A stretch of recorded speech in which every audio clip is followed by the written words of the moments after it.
ஒரே ஆண்டில் விஜயகாந்த் நடித்த 18 படங்கள் ரிலீஸ் 1984ஆம் ஆண்டில் விஜயகாந்த் நடித்த 18 படங்கள் வெளியாகின.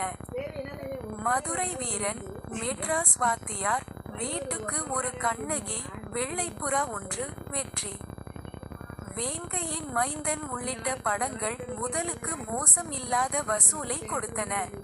இதில் வைதேகி காத்திருந்தாள் எனும் படம் மட்டும் மிகப்பெரிய வெற்றியை பெற்றது. ஆக்சன் ஹீரோவாக நடித்து வந்த விஜயகாந்த் தன்னால் அழுத்தமான கேரக்டரையும் செய்ய முடியும் என்று நிரூபித்தார்.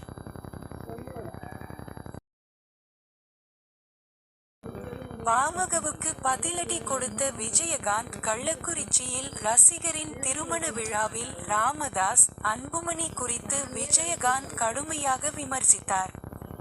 அன்று முதல் அவருக்கும் பாமகவுக்கும் மோதல் வெடித்தது.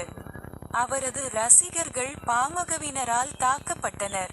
கஜேந்திரா படத்திற்கும் சிக்கல் வந்தது. இந்த நெருக்கடிக்கு எல்லாம் தேமுதிக என்ற கட்சியை துவங்கி பாமகவின் கோட்டையான விருத்தாசலம் தொகுதியில் வெற்றி பெற்று விஜயகாந்த் பதிலடி கொடுத்தார்.